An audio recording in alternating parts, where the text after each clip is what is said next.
அருணாச்சல பிரதேசத்தில் பிரதமர் மோடி பல்வேறு நலத்திட்டங்களுக்கு அடிக்கல் நாட்டியதுடன் சில திட்டங்களை தொடக்கியும் வைத்தார். தலைநகர் இட்டாநகரில் இருந்தவாறு 2 நீர்மின் நிலைய திட்டங்களுக்கு பிரதமர் அடிக்கல் நாட்டினார். இது தவிர சாலை, மருத்துவம், சுற்றுலா போன்ற துறை சார்ந்த திட்டங்களையும் பிரதமர் தொடக்கி வைத்தார். இவற்றின் மொத்த மதிப்பு 5125 கோடி ரூபாய். ஆளுநர் பட்நாயக், முதல்வர் பெமா காண்டு, மத்திய அமைச்சர் கிரண் ரிஜிஜு ஆகியோர் இந்த நிகழ்வில் பங்கேற்றனர். 1000க்கும் மேற்பட்ட கிராம சுகாதார செவிலியர் பணியிடங்களுக்கான பணி நியமன ஆணைகளை முதல்வர் ஸ்டாலின் வழங்கினார். சென்னையில் மருத்துவத்துறை சார்பில் கிராம சுகாதார செவிலியர் பணியிடங்களுக்கான நியமன ஆணைகளை வழங்கும் நிகழ்ச்சி நடைபெற்றது. இதில் உச்சநீதிமன்ற வழிகாட்டுதலின்படி அரசு செவிலியர் பயிற்சி பள்ளியில் பயின்ற 1231 பேருக்கு முதல்வர் ஸ்டாலின் பணி நியமன ஆணைகளை வழங்கினார். இந்த நிகழ்ச்சியில் அமைச்சர்கள் சுப்பிரமணியன், சேகர்பாபு உள்ளிட்டோர் பங்கேற்றனர். ஜிஎஸ்டி வரி குறைப்பு நடைமுறை அமலாகியுள்ள நிலையில் அது தொடர்பான சந்தேகங்களுக்கு தீர்வு காண தொலைபேசி எண் வெளியிடப்பட்டுள்ளது. ஜிஎஸ்டி வரி குறைப்பு தொடர்பான சந்தேகங்களுக்கு விளக்கமறிய இலவச தொலைபேசி எண்ணை மத்திய அரசு அறிவித்துள்ளது. 1915 என்ற எண்ணை தொடர்பு கொண்டு தமிழ் உள்ளிட்ட 16 மொழிகளில் விளக்கத்தை பெறலாம் என்று தெரிவிக்கப்பட்டுள்ளது. மேலும் ஜிஎஸ்டி வரி குறைப்பு தொடர்பான புகார்களை அளிக்க இங்கிராம் வலைதளத்தில் தெரிவிக்கலாம் என்றும் கூறப்பட்டுள்ளது. அமுல், மதர்ஸ் டைரி உள்ளிட்ட நிறுவனங்கள் அறிவித்துள்ள நிலையில் ஆவின் நிறுவனம் குறிப்பிட்ட காலத்திற்கு சலுகை விலையை மட்டும் அறிவித்துள்ளதாக குற்றச்சாட்டுகள் எழுந்துள்ளன. குஜராத்தை தலைமையிடமாக கொண்டுள்ள அமுல் நிறுவனம் தங்களின் 700க்கும் மேற்பட்ட தயாரிப்புகளின் விலையை புதிய ஜிஎஸ்டிக்கு ஏற்றவாறு குறைத்து அறிவித்துள்ளது. அதே நேரம் ஆவின் நிறுவனம் குறிப்பிட்ட காலத்திற்கு மட்டும் சலுகை விலையை அறிவித்துள்ளதாக தமிழ்நாடு பால் முகவர்கள் சங்கத்தின் தலைவர் பொன்னுசாமி குற்றம் சாட்டியுள்ளார். ஜிஎஸ்டி குறைக்கப்பட்ட பிறகு ஆவின் பால் பொருட்களின் விலை குறைக்கப்படாதது ஏன் என பாமக தலைவர் அன்புமணி ராமதாஸ் கேள்வி எழுப்பியுள்ளார். இதுகுறித்து அவர் வெளியிட்ட அறிக்கையில், அதிக விலைக்கு பால் பொருட்களை விற்பனை செய்து ஏழை மக்களை சுரண்டி பிழைப்பது மனிதநேயமற்ற செயல் என கண்டனம் தெரிவித்துள்ளார். ஆவின் பால் பொருட்களின் விலைகள் உயர்த்தப்பட்டுள்ளதா என்பதை தமிழக அரசு விளக்க வேண்டும் என கேட்டுக் கொண்டுள்ள அன்புமணி, தாமதமின்றி பால் பொருட்களின் விலைகளை குறைக்க வேண்டும் என குறிப்பிட்டுள்ளார். கடலூர் மாவட்டம் திட்டக்குடி அருகே உள்ள கல்லூர் கிராமத்தில் பெய்த கனமழையால் வீடுகளுக்குள் தண்ணீர் புகுந்து பொதுமக்கள் அவதிக்குள்ளாகினர். விடிய விடிய பெய்த மழையால் விளைநிலங்களில் தேங்கிய நீர் ஊருக்குள் புகுந்தது. இதனால் தாழ்வான பகுதிகளில் உள்ள 3 வீடுகளுக்குள் தண்ணீர் புகுந்து வீட்டு உபயோகப் பொருட்கள் சேதமடைந்தன. முறையான வடிகால் வசதி செய்து தர வேண்டும் என்று அப்பகுதி மக்கள் கோரிக்கை விடுத்துள்ளனர். கிருஷ்ணகிரி மாவட்டம் ஓசூர் அருகே உள்ள கெலவரப்பள்ளி அணைக்கு நீர்வரத்து தொடர்ந்து அதிகரித்து வருகிறது. அணைக்கு வரும் நீர் முழுவதும் அதன் 5 மதகுகள் வழியாக உபரி நீராக வெளியேற்றப்படுவதால் தென்பெண்ணை ஆற்றில் வெள்ளப்பெருக்கு ஏற்பட்டுள்ளது. இதன் காரணமாக 3வது நாளாக ஆற்றங்கரையோர கிராமங்களுக்கு வெள்ள அபாய எச்சரிக்கை விடுக்கப்பட்டுள்ளது. வேலூர் மாவட்டத்தில் தொடர்ந்து பெய்து வரும் மழையால் அறுவடைக்கு தயாராக இருந்த நெற்பயிர்கள் சேதமடைந்துள்ளன. ஒடுக்கத்தூர் சுற்றுவட்டார பகுதிகளில் 100கணக்கான ஏக்கர் பரப்பளவில் பயிரிடப்பட்ட நெற்பயிர்கள் சாய்ந்து நீரில் மூழ்கியுள்ளன. இதேபோல் நிலக்கடலை பயிர்களிலும் தண்ணீர் தேங்கி நிற்பதால் அழுகும் நிலையில் உள்ளன. இதனால் பாதிக்கப்பட்ட விவசாயிகள் உரிய நிவாரணம் வழங்க வேண்டும் என கோரிக்கை விடுத்துள்ளனர். தமிழக வெற்றிக் கழக தலைவர் விஜய்க்கு திருவாரூரில் கிரேன் மூலம் மாலை அணிவித்த நிர்வாகிகள் மீது வழக்கு பதிவு செய்யப்பட்டுள்ளது. திருவாரூரில் பரப்புரை மேற்கொண்ட போது பொதுமக்களுக்கும் போக்குவரத்துக்கும் இடையூறு ஏற்படுத்தும் வகையில் காவல்துறை அனுமதி இல்லாமல் ராட்சத கிரேன் மூலம் மிகப்பெரிய மாலையை விஜய்க்கு அணிவித்ததாக கூறப்படுகிறது. இது தொடர்பாக தாவேக திருவாரூர் மாவட்ட தலைவர் மதன் உள்ளிட்ட 3 நிர்வாகிகள் மீதும் கிரேன் உரிமையாளர் ராஜேஷ் என்பவர் மீதும் வழக்கு பதிவு செய்யப்பட்டது. திருச்சி மாவட்டம் வளரவில்லை என்ற தாவேகா தலைவர் விஜயின் குற்றச்சாட்டிற்கு அமைச்சர் KN நேரு பதிலளித்திருக்கிறார். புதிதாக கட்சி தொடங்குபவர்கள் திமுகவை விமர்சிப்பது குறித்த கேள்விக்கு பதிலளித்த அவர், காய்த்த மரம்தான் கல்லடிப்படும் என்றார். திருச்சி மாவட்டத்திற்கு மட்டும் 35,000 கோடி ரூபாய் மதிப்பில் திட்டங்கள் செயல்படுத்தப்பட்டிருப்பதாகவும் அமைச்சர் KN நேரு தெரிவித்தார். 2026 சட்டமன்ற தேர்தலில் கூடுதல் தொகுதிகளில் போட்டியிட முயல்வோம் என்று இந்திய கம்யூனிஸ்ட் கட்சியின் மாநில செயலர் மு. வீரபாண்டியன் கூறியுள்ளார். தி நியூ இந்தியன் எக்ஸ்பிரஸ் நாளிதழுக்கு அவர் அளித்துள்ள பேட்டியில், ஒரு கட்சி அதிக தொகுதிகள் ஒதுக்கச் சொல்லி கேட்பதை கூட்டணிக்கு விரோதமானதாகவோ ஜனநாயகத்திற்கு எதிரானதாகவோ பார்க்கக்கூடாது என்று கூறியுள்ளார்.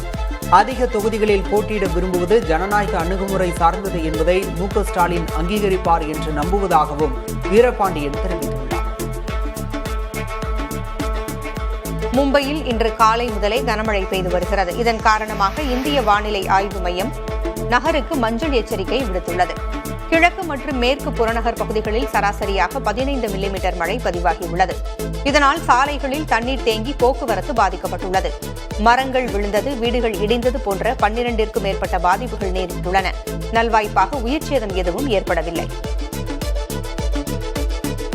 பாலஸ்தீன விவகாரத்தில் மோடி அரசின் நிலைப்பாடு அவமானகரமானது என காங்கிரஸ் கட்சி கடுமையாக விமர்சித்துள்ளது. காசா மீதான இஸ்ரேல் தாக்குதல் தீவிரமடைந்துள்ள நிலையில் ஆஸ்திரேலியா, கனடா மற்றும் பிரிட்டன் ஆகிய நாடுகள் பாலஸ்தீனத்தை தனி நாடாக அங்கீகரிப்பதாக அறிவித்துள்ளன. இந்நிலையில் பாலஸ்தீனம் மீதான இந்தியாவின் நிலைப்பாட்டை சுட்டிக்காட்டி மோடி அரசை காங்கிரஸ் விமர்சித்துள்ளது. சமீபத்திய ஆண்டுகளில் மோடி அரசின் நிலைப்பாடு மிகவும் கோழைத்தனமானதாக உள்ளதாக காங்கிரஸ் பொதுச் செயலர் ஜெயராம் ரமேஷ் விமர்சித்துள்ளார். எதிர்காலத்தில் உலகிற்கே இந்தியாதான் உதவப் போகிறது என்று ஆந்திர முதல்வர் சந்திரபாபு நாயுடு கூறியுள்ளார். விசாகப்பட்டினத்தில் நிகழ்ச்சி ஒன்றில் பேசிய அவர், உலகில் பல நாடுகள் தொழில்நுட்பத்தில் முன்னேறியிருந்தாலும் உழைக்கும் வயது மக்கள் இல்லாமல் திணறி வருவதாக குறிப்பிட்டார். இவர்களுக்கு இந்தியாதான் எதிர்காலத்தில் உதவப் போகிறது என்றும், மருத்துவர்கள், செவிலியர், தொழில்நுட்ப நிபுணர்களையும் அவர்களுக்கு நாம் தான் அனுப்பப் போகிறோம் என்றும் கூறினார். 2022-23 நிதியாண்டில் தமிழ்நாடு உள்ளிட்ட 12 மாநிலங்கள் வருவாய் பற்றாக்குறையில் உள்ளதாக இந்திய தலைமை கணக்கு தணிக்கையாளரின் அறிக்கையில் தெரிவிக்கப்பட்டுள்ளது. அதே நேரம் உத்தரப்பிரதேசம் உள்ளிட்ட 16 மாநிலங்களில் வருவாய் அதிகரித்துள்ளதாகவும் தெரிவிக்கப்பட்டுள்ளது. கடந்த 10 ஆண்டுகளில் மாநிலங்களில் சம்பளம், ஓய்வூதியம், வட்டி செலுத்துதல்கள் என கட்டாய செலவுகள் 2.5 மடங்கு உயர்ந்துள்ளதாகவும், குறிப்பாக தமிழ்நாடு உள்ளிட்ட 9 மாநிலங்களில் ஓய்வூதியத்தை விட வட்டி செலுத்துதல் அதிகமாக உள்ளதாகவும் கூறப்பட்டுள்ளது. பீகார் சட்டமன்ற தேர்தல் நெருங்கி வரும் நிலையில் அம்மாநிலத்தில் 2 பிரதான கூட்டணிகளிலும் உள்ள கட்சிகளிடையே தொகுதி பங்கீட்டு ஒப்பந்தம் ஏற்படுவதில் இழுபறி நீடிப்பதாக கூறப்படுகிறது. பாஜக கூட்டணியில் நிதிஷின் ஐக்கிய ஜனதா தளம் 101 இடங்களிலும், பாஜக 100 இடங்களிலும் போட்டியிட திட்டமிட்டிருப்பதாக தெரிகிறது. கூட்டணியில் உள்ள வேறு சில கட்சிகளுக்கும் இடங்களை ஒதுக்க வேண்டியிருப்பதால் தொகுதி பங்கீட்டில் சிக்கல் ஏற்பட்டுள்ளது. மறுபுறம் இந்தியா கூட்டணியில் காங்கிரஸ் கட்சி கடந்த தேர்தலில் போட்டியிட்ட 70 தொகுதிகளையாவது பெறுவதில் விடாப்பிடியாக உள்ளது. பீகார் சட்டமன்ற தேர்தல் பிரச்சாரத்தில் இந்த முறை மூங்கில் தடிக்கு பதிலாக பேனாவை கையில் எடுத்துள்ளது ராஷ்டிரிய ஜனதா தளம். கட்சித் தலைவர் தேஜஸ்வி யாதவ் தான் பங்கேற்கும் தேர்தல் பிரச்சார பொதுக்கூட்டங்களில் பார்வையாளர்களை நோக்கி பேனாக்களை வீசுகிறார். தொண்டர்களிடமும் இதற்கு நல்ல வரவேற்பு கிடைத்துள்ளது. ராஷ்டிரிய ஜனதா தளத்தை தொடங்கிய லாலு பிரசாத் யாதவ் விவசாயிகள், கால்நடை மேய்ப்பாளர்கள் பயன்படுத்தும் மூங்கில் தடியை தனது முதன்மையான பிரச்சார கருவியாக பயன்படுத்தியது குறிப்பிடத்தக்கது. இமாச்சல பிரதேசம் வெள்ளத்தால் கடுமையான பாதிப்புகளை சந்தித்திருக்கும் நிலையில் நிவாரணப் பணிகளுக்காக பிரபல நடிகை பிரீத்தி ஜிண்டா 30 லட்சம் ரூபாய் அளித்து உதவியுள்ளார். பாதிக்கப்பட்டவர்களுக்கு நிவாரணம் அளித்து வரும் சிம்லாவைச் சேர்ந்த தொண்டு நிறுவனத்திற்கு இத்தொகையை பிரீத்தி அளித்துள்ளார். இமாச்சல பிரதேசம் பிரீத்தி ஜிண்டாவின் சொந்த மாநிலம் என்பது குறிப்பிடத்தக்கது. இவர் பஞ்சாப் கிங்ஸ் IPL அணியையும் நடத்தி வருகிறார். நடப்பு நிதியாண்டின் முதல் 5 மாதங்களில் பருப்பு இறக்குமதி 52% சரிந்துள்ளதாக மத்திய வர்த்தகத்துறை அமைச்சகத்தின் தரவுகளில் தெரியவந்துள்ளது. கடந்த நிதியாண்டில் 15,488 கோடி ரூபாய் மதிப்பில் பருப்பு இறக்குமதி செய்யப்பட்ட நிலையில் நடப்பு நிதியாண்டில் 7,402 கோடி ரூபாயாக குறைந்திருப்பதாக தெரிவிக்கப்பட்டுள்ளது. நடப்பு நிதியாண்டில் பருப்பு வகைகளின் தேவையும் விலையும் குறைந்துள்ளதால் இறக்குமதி சரிந்துள்ளது. பெங்களூரிலிருந்து வாரணாசிக்கு சென்ற ஏர் இந்தியா எக்ஸ்பிரஸ் விமானத்தின் கதவை திறக்க ஒரு பயணி முயற்சி செய்ததால் பரபரப்பு ஏற்பட்டது. விமானம் பறந்து கொண்டிருந்த போது ஒரு பயணி திடீரென்று விமானி அறையின் கதவை திறக்க முயற்சி செய்தார். இது விமானத்தை கடத்தும் முயற்சி என அஞ்சி கதவை திறக்க மறுத்துவிட்டார். விமான நிறுவனம் இச்சம்பவம் குறித்து உடனடியாக மத்திய தொழிலக பாதுகாப்பு படைக்கு தகவல் அளித்தது. விமானம் வாரணாசியில் தரையிறங்கியதும் அந்த பயணியை பிடித்து விசாரணை நடைபெறுகிறது. எல்லையில் ட்ரோன்கள் பயன்பாட்டை அதிகரிக்க இந்திய எல்லை பாதுகாப்பு படை திட்டமிட்டுள்ளது. இதற்காக பள்ளி ஒன்றை ஏற்படுத்தி அதன் மூலம் ட்ரோன் கமாண்டர்களை உருவாக்க BSF முடிவு செய்துள்ளது. ஆபரேஷன் சிந்தூரின் வெற்றிக்கு ட்ரோன்கள் மிக முக்கிய காரணம் என கூறப்படும் நிலையில் துணை ராணுவமான BSF அதில் பயிற்சி பெற்றவர்களை உருவாக்க உள்ளது. மேலும் எல்லையில் கண்காணிப்பு பணிகளை மேற்கொள்ள IIT நிபுணர்கள் உதவியுடன் ட்ரோன்களை உற்பத்தி செய்யவும் BSF திட்டமிட்டுள்ளது. கர்நாடக மாநிலம் மைசூரில் புகழ்பெற்ற தசரா பண்டிகையை புக்கர் பரிசு வென்ற பிரபல எழுத்தாளர் பானு முஷ்டாக் தொடக்கி வைத்தார். சாமுண்டீஸ்வரி சிலை மீது வேத மந்திரங்கள் முழங்க மலர்களை பொழிந்து விழாவை பானு முஷ்டாக் தொடங்கி வைத்தார். அப்போது கர்நாடக முதல்வர் சித்தராமையா, மைசூரு ராஜ குடும்பத்தினர் உள்ளிட்டோரும் அருகில் இருந்தனர். இஸ்லாமியரான பானு முஷ்டாக் தசரா விழாவை தொடக்கி வைக்க மாநில அரசு அழைத்திருந்தது. எதிர்காலத்தில் பாகிஸ்தான், சீனா என இரு எல்லைகளிலும் போர் புரிய வேண்டிய நிலை ஏற்பட்டால் அதை எதிர்கொள்ளும் வகையில் இந்தியா தனது படைபலத்தை அதிகரிக்க திட்டமிட்டுள்ளது. தற்போது இந்திய ராணுவத்தில் 42 படை அணிகள் உள்ள நிலையில் அதை அதிகரிப்பது குறித்து உயர்மட்ட அளவில் பேச்சுவார்த்தை நடைபெற்று வருவதாக தகவல்கள் வெளியாகியுள்ளன. மேலும் புதிய ஆயுதங்கள் மற்றும் போர் யுத்திகளையும் அறிமுகப்படுத்துவது குறித்தும் பேசப்படுவதாக தெரிகிறது. உள்நாட்டு கிரிக்கெட்டின் முன்னணி வீரரான மிதுன் மன்காஸ் BCCI தலைவராக ஒருமனதாக தேர்ந்தெடுக்கப்பட உள்ளார். செப்டம்பர் 28ஆம் தேதி நடைபெறும் வருடாந்திர பொதுக்குழு கூட்டத்தில் இதற்கான தேர்தல் நடைபெறும் என்று தெரிவிக்கப்பட்டுள்ளது. ராஜீவ் சுக்லா துணைத் தலைவராகவும் தேவாஜித் சைக்கியா செயலராகவும் தொடர்கின்றனர். மற்ற பதவிகளுக்கு போட்டியின்றி வேட்பாளர்கள் தேர்ந்தெடுக்கப்படுவார்கள்.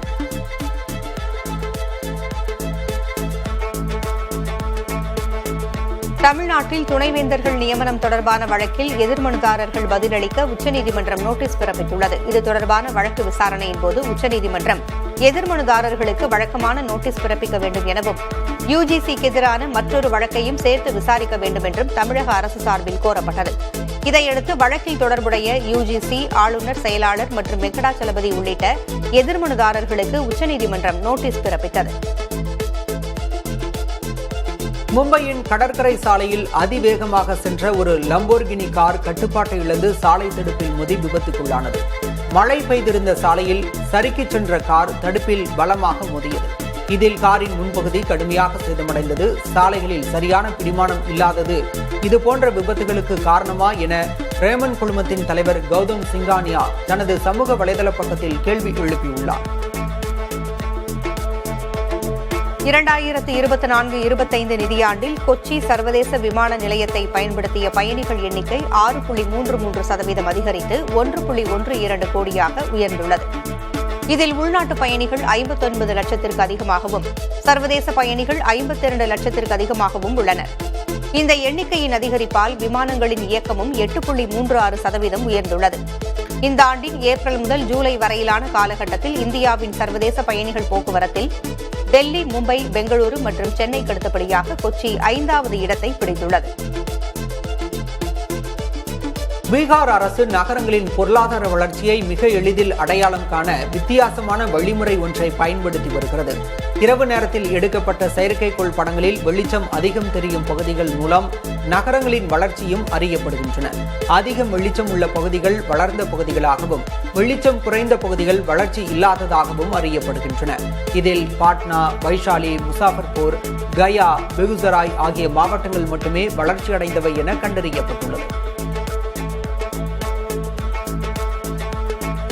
காளையர்கோவிலில் உள்ள சமூக நீதி விடுதியில் கட்டாய மத மாற்றங்கள் நடப்பதாக புகார் எழுந்த நிலையில் இதில் தொடர்புடைய காப்பாளரை பணி நீக்கம் செய்ய பாஜக மாநில தலைவர் நயினார் நாகேந்திரன் வலியுறுத்தியுள்ளார்.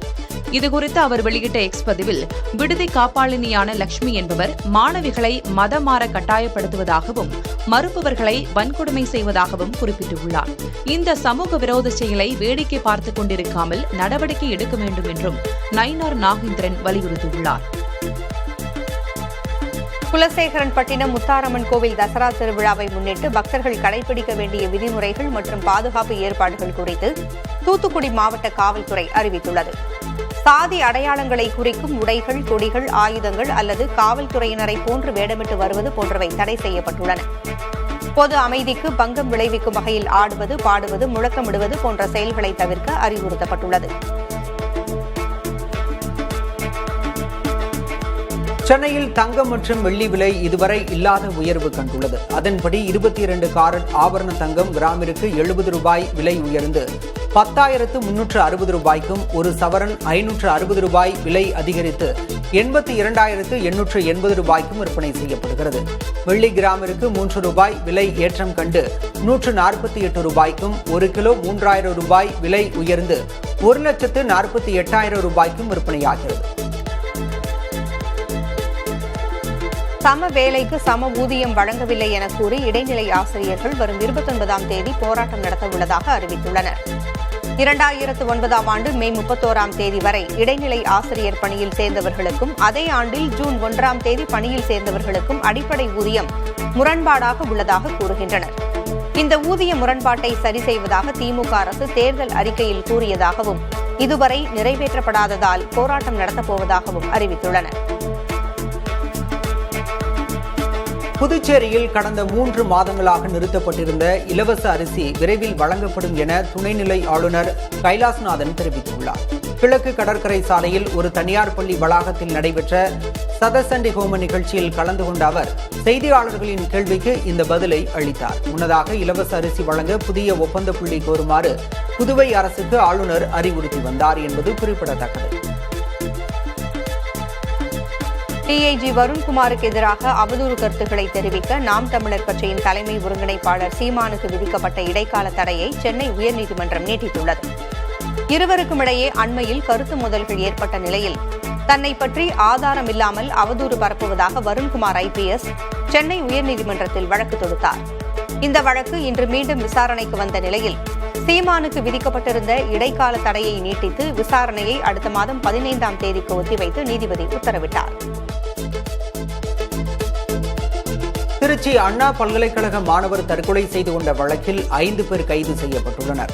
விருதுநகர் மாவட்டம் ஸ்ரீவில்லிபுத்தூரைச் சேர்ந்த 21 வயது மாணவர் கடந்த வாரம் தண்டவாளத்தில் சடலமாக மீட்கப்பட்டார்.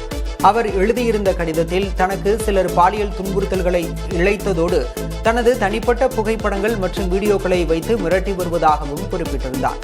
கைது செய்யப்பட்ட 5 பேரிடம் காவல்துறையினர் விசாரணை மேற்கொண்டு வருகின்றனர்.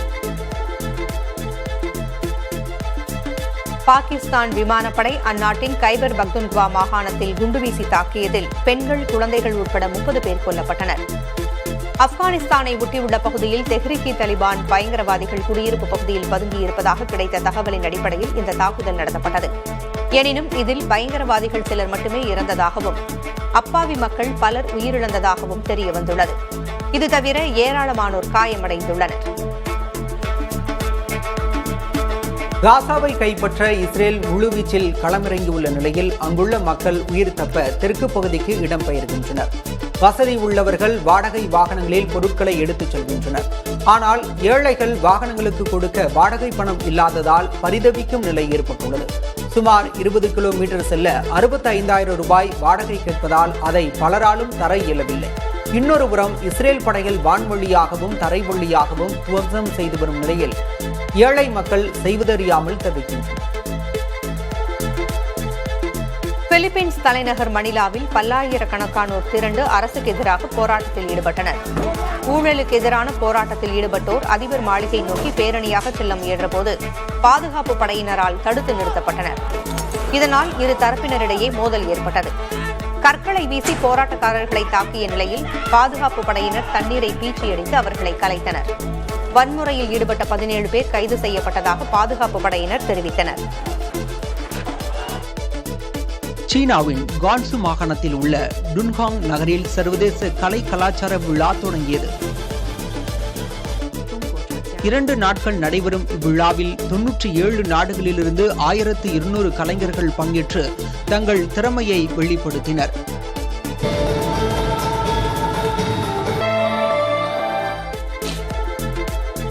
ரஷ்யா தொடர்ச்சியாக தாக்கி வரும் நிலையில் உக்ரைன் ஏராளமான வீரர்களை பறிகொடுத்துள்ளது.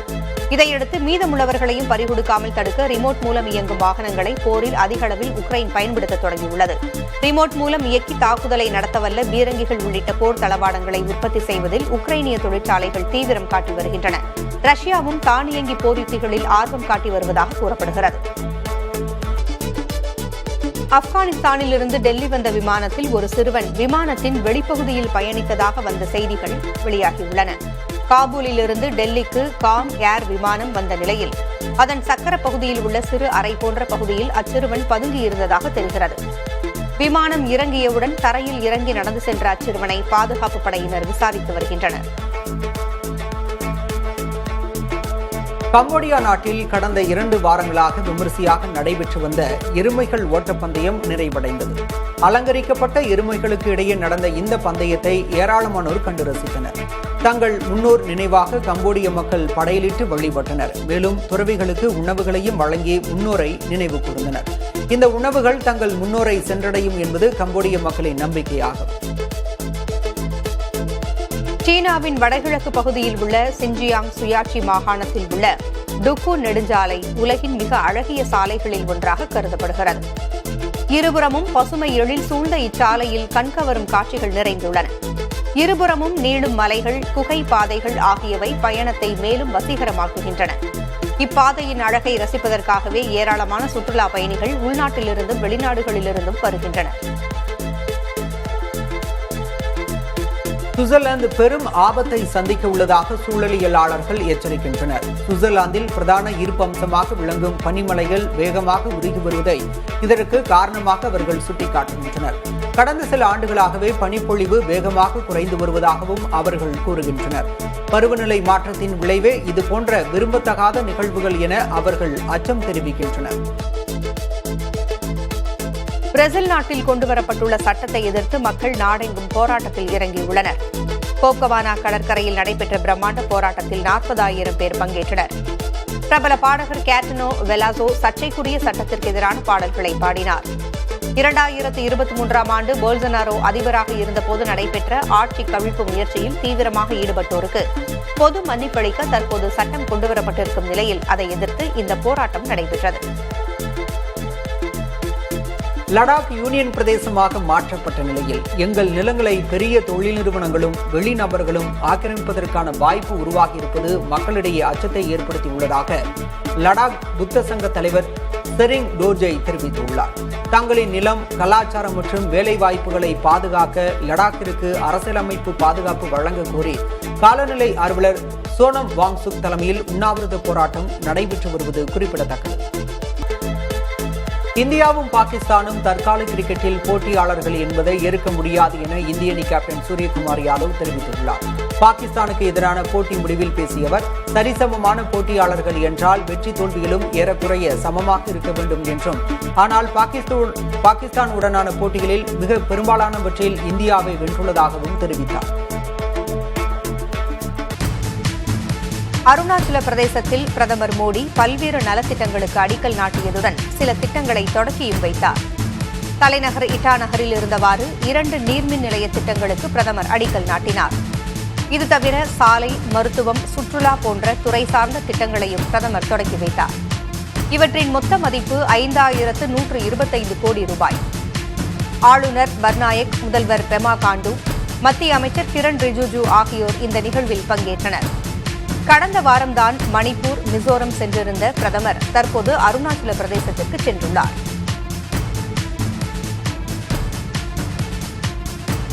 பாலஸ்தீன விவகாரத்தில் மோடி அரசின் நிலைப்பாடு அவமானகரமானது என்று காங்கிரஸ் கட்சி கடுமையாக விமர்சித்துள்ளது. காசா மீதான இஸ்ரேல் தாக்குதல் தீவிரமடைந்திருக்கும் நிலையில் ஆஸ்திரேலியா, கனடா மற்றும் பிரிட்டன் ஆகிய நாடுகள் பாலஸ்தீனத்தை தனி நாடாக அங்கீகரிப்பதாக அறிவித்துள்ளன.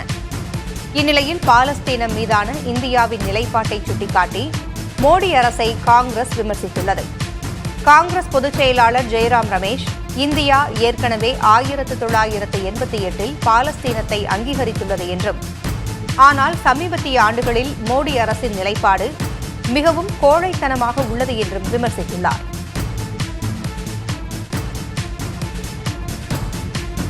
ஜிஎஸ்டி வரி குறைப்பு நடைமுறை இன்று முதல் அமலாகியுள்ள நிலையில் அது தொடர்பான சந்தேகங்களுக்கு தீர்வு காண தொலைபேசி எண் வெளியிடப்பட்டுள்ளது. ஜிஎஸ்டி வரி குறைப்பு தொடர்பான சந்தேகங்களுக்கு விளக்கம் அறிய இலவச தொலைபேசி எண்ணை மத்திய அரசு அறிவித்துள்ளது. 1915 என்ற எண்ணை தொடர்பு கொண்டு தமிழ் உள்ளிட்ட 16 மொழிகளில் விளக்கத்தை பெறலாம் என்று தெரிவிக்கப்பட்டுள்ளது. மேலும் ஜிஎஸ்டி வரி குறைப்பு தொடர்பான புகார்களை அளிக்க இங்கிரம் வலைதளத்தில் தெரிவிக்கலாம் என்றும் கூறப்பட்டுள்ளது. மத்திய நுகர்வோர் விவகார அமைச்சகத்தின் வலைதளமான இங்கிரமில் ஜிஎஸ்டி தொடர்பான முறையீடுகளுக்கென தனிப்பிரிவு ஏற்படுத்தப்பட்டுள்ளது.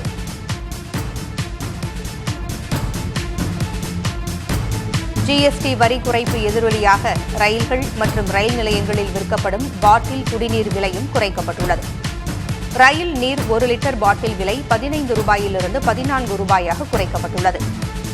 அரை லிட்டர் பாட்டில் விலை 10 ரூபாயிலிருந்து 9 ரூபாயாக குறைக்கப்பட்டுள்ளது. இதேபோல ஐஆர்சிடிசி அங்கீகரித்த மற்ற பிராண்டட் குடிநீர் பாட்டில்கள் விலையும் குறைக்கப்பட்டுள்ளது.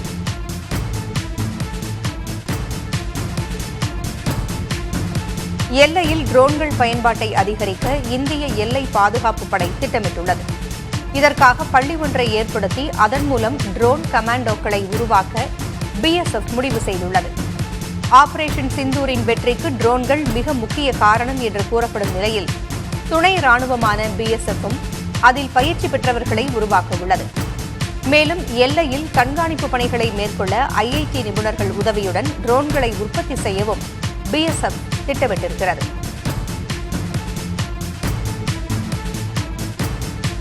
கர்நாடக மாநிலம் மைசூரில் புகழ்பெற்ற தசரா பண்டிகையை புக்கர் பரிசு பெற்ற பிரபல எழுத்தாளர் பானு முஷ்டாக் தொடக்கி வைத்தார். சாமுண்டீஸ்வரி சிலை மீது வேத மந்திரங்கள் முழங்க மலர்களை பொழிந்து விழாவை பானு முஷ்டாக் தொடக்கி வைத்தார். அப்போது கர்நாடக முதல்வர் சித்தராமையா, மைசூரு ராஜ குடும்பத்தினர் உள்ளிட்டோரும் அருகில் இருந்தனர். இஸ்லாமியரான பானு முஷ்டாக் தசரா விழாவை தொடக்கி வைக்க மாநில அரசு அழைத்திருந்தது. ஆனால் இதை எதிர்த்து உச்சநீதிமன்றத்தில் தொடுக்கப்பட்ட மனுவை நீதிபதிகள் தள்ளுபடி செய்திருந்தனர்.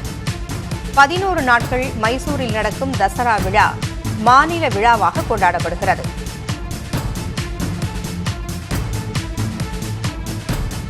பிரபல நடிகை சாக்ஷி அகர்வால் ஸ்விக்கி மூலம் ஆர்டர் செய்த சைவ உணவில் சிக்கன் துண்டுகள் இருந்ததாக குற்றஞ்சாட்டியுள்ளார். சாக்ஷியின் இந்த ட்வீட் உடனடியாக சமூக வலைதளங்களில் வைரலானது. பலர் ஸ்விக்கி மற்றும் ஹச்ஆர்எக்ஸ் பிராண்டின் மீது தங்கள் கோபத்தை வெளிப்படுத்தினர். சாக்ஷி அகர்வால் ராஜா ராணி, காலா, விஸ்வாசம் போன்ற படங்களில் துணை நடிகையாகவும் பகீரா படத்தில் முதன்மை கதாபாத்திரத்திலும் நடித்துள்ளார்.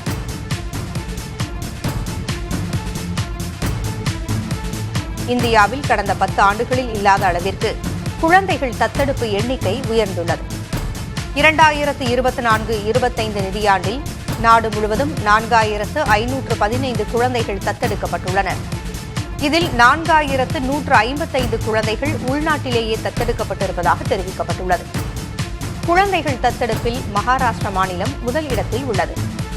மொத்த தத்தெடுப்புகளில் சுமார் 20% மகாராஷ்டிராவில் மட்டும் நடந்துள்ளது. 2023-24 நிதியாண்டில் 522 குழந்தைகள் தத்தெடுக்கப்பட்ட நிலையில் கடந்த நிதியாண்டு மகாராஷ்டிராவில் 849 குழந்தைகள் தத்தெடுக்கப்பட்டிருப்பதாக தெரிவிக்கப்பட்டுள்ளது. எதிர்காலத்தில் உலகிற்கே இந்தியாதான் உதவப் போகிறது என ஆந்திர முதல்வர் சந்திரபாபு நாயுடு கூறியுள்ளார். விசாகப்பட்டினத்தில் நிகழ்ச்சி ஒன்றில் பேசிய அவர், உலகில் பல நாடுகள் தொழில்நுட்பத்தில் முன்னேறியிருந்தாலும் உழைக்கும் வயது மக்கள் இல்லாமல் திணறி வருவதாக குறிப்பிட்டார். இவர்களுக்கு இந்தியாதான் எதிர்காலத்தில் உதவப் போகிறது என்றும், மருத்துவர்கள், செவிலியர், தொழில்நுட்ப நிபுணர்களையும் அவர்களுக்கு நாம் தான் அனுப்பப் போகிறோம் என்றும் கூறினார். பிரதமர் மோடியின் சுயசார்பு கொள்கை மிகச் சரியான முடிவு என்றும் சந்திரபாபு நாயுடு பாராட்டினார்.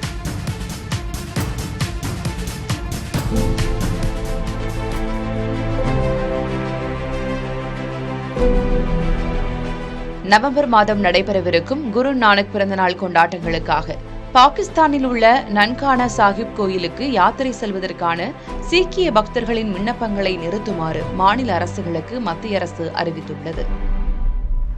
நன்கானா சாஹிப் சீக்கியர்களின் முதல் குருவான குரு நானக் பிறந்த ஊராகும். பஹல்காம் பயங்கரவாத தாக்குதல், ஆபரேஷன் சிந்தூர் நடவடிக்கைகளுக்கு பிறகு கடந்த மே மாதம் கர்தார்பூர் சாஹிப் வழித்தடம் மூடப்பட்டது.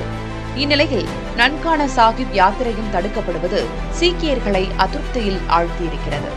ஆசிய கோப்பை கிரிக்கெட் போட்டிகளை சுட்டிக்காட்டும் சீக்கியர்கள் பாகிஸ்தானுடன் கிரிக்கெட் விளையாடுவது அனுமதிக்கப்படும் போது புனித யாத்திரைக்காக பாகிஸ்தானுக்கு செல்வதை மட்டும் ஏன் தடுக்க வேண்டும் என்று கேள்வி எழுப்புகின்றனர்.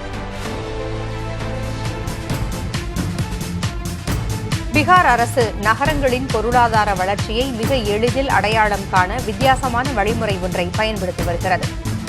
இரவு நேரத்தில் எடுக்கப்பட்ட செயற்கைக்கோள் படங்களில் வெளிச்சம் அதிகம் தெரியும் பகுதிகள் மூலம் நகரங்களின் வளர்ச்சியும் அறியப்படுகிறது. அதிகம் வெளிச்சம் உள்ள பகுதிகள் வளர்ந்த பகுதிகளாகவும், வெளிச்சம் குறைந்த பகுதிகள் வளர்ச்சி இல்லாததாகவும் அறியப்படுகின்றன. இதில் பாட்னா, வைஷாலி, முசாஃபர்பூர், கயா, பெகுசராய் ஆகிய மாவட்டங்கள் மட்டுமே வளர்ச்சியடைந்தவை என்று கண்டறியப்பட்டுள்ளது.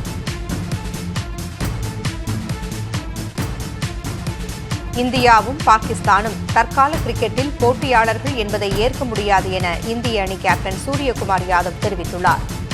பாகிஸ்தானுக்கு எதிரான போட்டி முடிவில் பேசிய அவர், சரிசமமான போட்டியாளர்கள் என்றால் வெற்றி தோல்விகளும் ஏறக்குறைய சமமாக இருக்க வேண்டும் என்றும், ஆனால் பாகிஸ்தான் உடனான போட்டிகளில் மிக பெரும்பாலானவற்றில் இந்தியாவே வென்றிருப்பதாகவும் தெரிவித்தார்.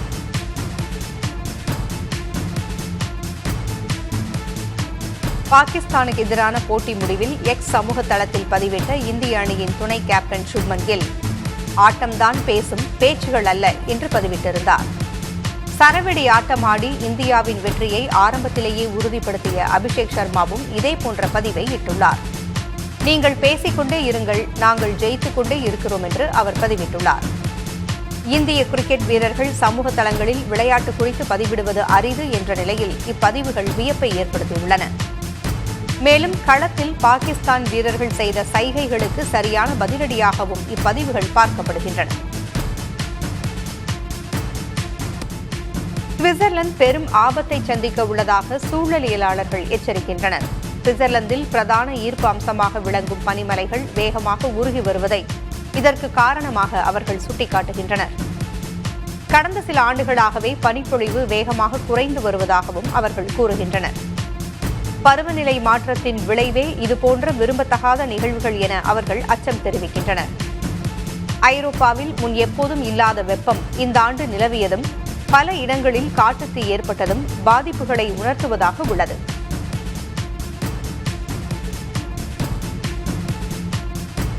ஆப்கானிஸ்தானிலிருந்து டெல்லி வந்த விமானத்தில் ஒரு சிறுவன் விமானத்தின் வெளிப்பகுதியில் பயணித்து வந்ததாக செய்திகள் வெளியாகியுள்ளன. காபூலிலிருந்து டெல்லிக்கு காம் ஏர் விமானம் வந்த நிலையில் அதன் சக்கர பகுதியில் உள்ள சிறு அறை போன்ற பகுதியில் அச்சிறுவன் பதுங்கி இருந்ததாக தெரிகிறது. விமானம் இறங்கியவுடன் தரையில் இறங்கி நடந்து சென்ற அச்சிறுவனை பாதுகாப்பு படையினர் விசாரித்து வருகின்றனர். அச்சிறுவனுக்கு 13 வயது மட்டுமே என்பதால் நேரடியான சட்ட நடவடிக்கை எடுக்க முடியாத நிலை உள்ளது. சிறுவன் எதற்காக விமானத்தின் வெளிப்பகுதியில் தொற்றிக் கொண்டு வந்தான் என்பது தெரியவில்லை.